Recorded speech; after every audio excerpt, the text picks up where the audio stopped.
Here with Team Top Deck. I'm just going to go ahead and dive right into the video.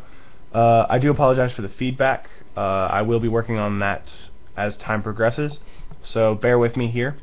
Anyway,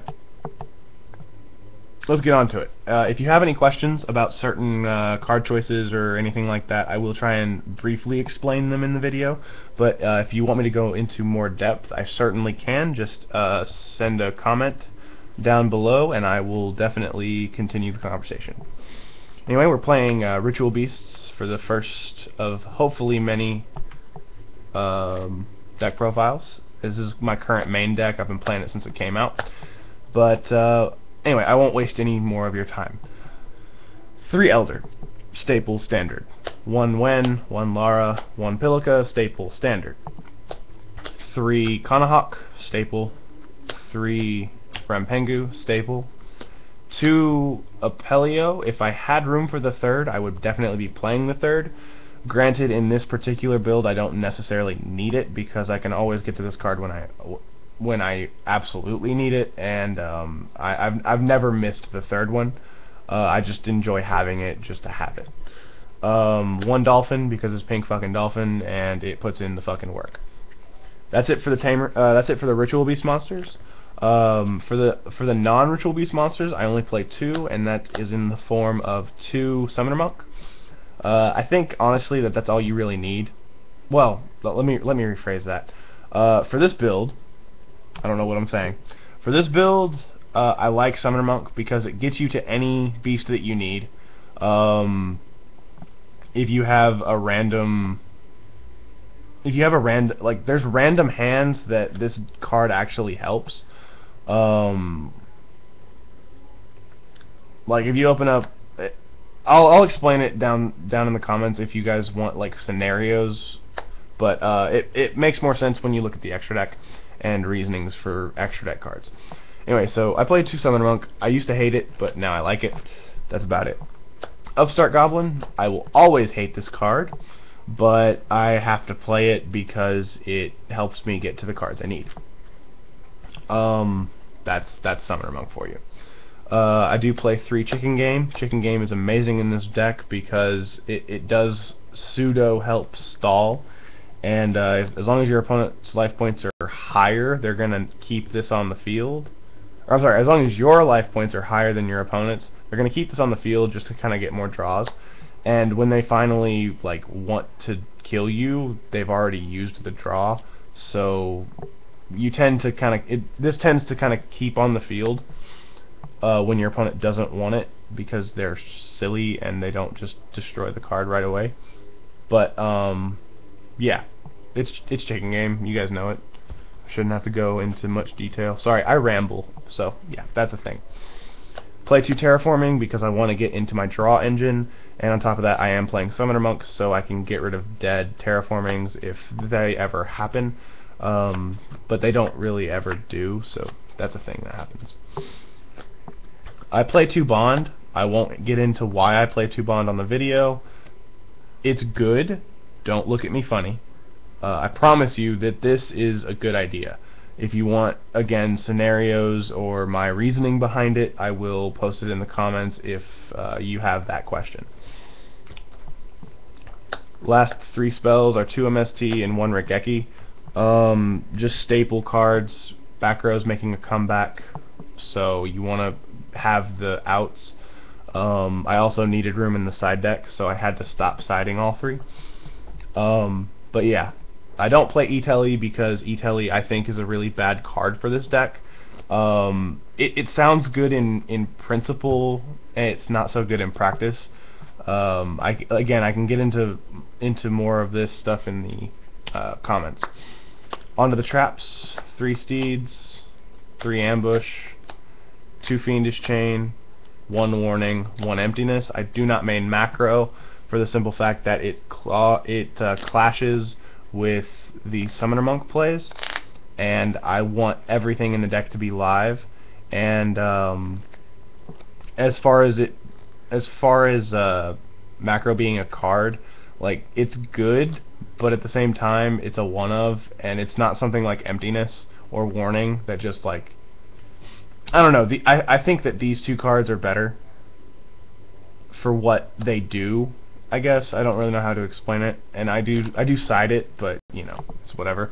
And I don't care what anybody says. Defissure is an awful card for this deck. It just is. I'm not gonna get into that. I shouldn't have to explain it. If you know anything about the game, you should know why Defissure is bad.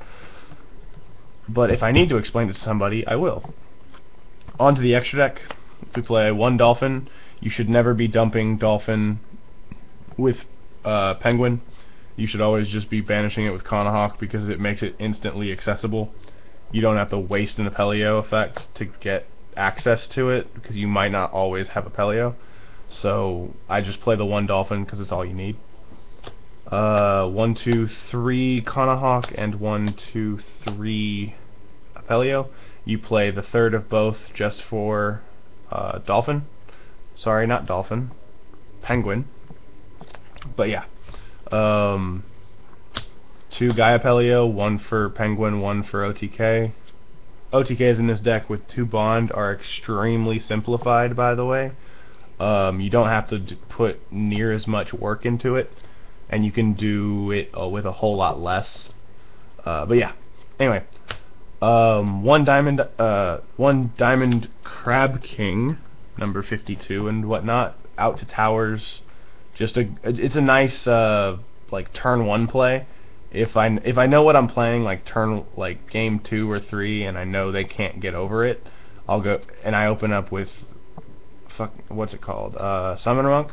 I can just go Summoner Monk into Conahawk, banish Alara, make this, and just kind of sit on it for 2 turns, and then get rid of the Conahawk under it once I add the Lara to hand. So that's a thing that I can do. I figured I just explained something. 1 Ptolemaeus because of Diamond. It's the only 5 I play is Diamond because it's really the only one I need. I don't see a reason to play like Durandal or Pleiades or whatever. 1 Exciton Knight because it's Exciton Knight. 1 Chidori because if you're playing a wind-based deck and you're not playing Chidori, you're doing something terribly wrong.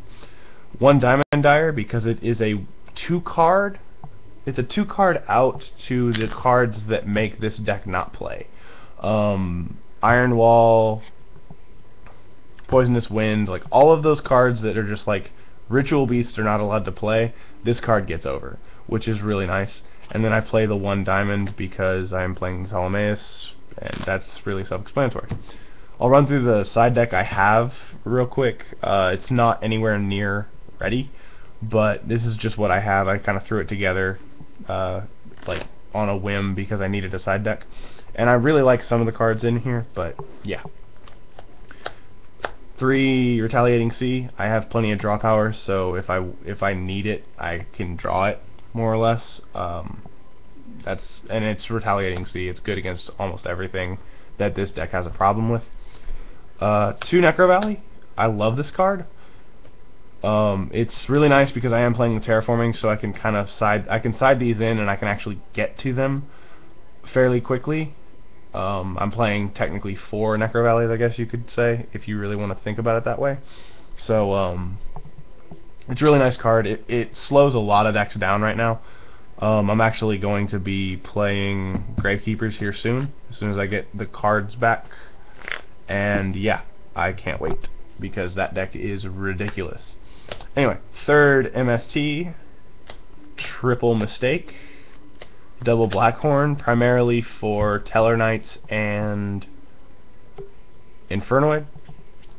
I play 2 Malevolent Catastrophe. I play this over Fairywind because I like this card better, and I can get it super. So yeah, that's a thing. The last 3 cards, 2 Light Imprisoning Mirror and 1 Macrocosmos. Macro goes in against stuff like Burning Abyss, Shadal, stuff like that. But I mean, I just don't see a need to main it because it doesn't do it. How do I explain this?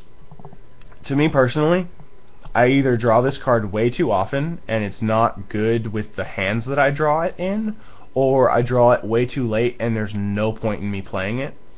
So, I mean, I still do side it because it is a good one-off, but I'd much rather be able to resolve cards that let me play.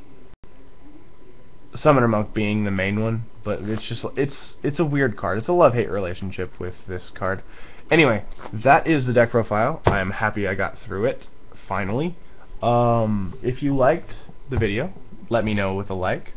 If you have any questions, like I said, just put them down in the comment place thing, wherever that stuff is. And with that, I will see you guys in the next one.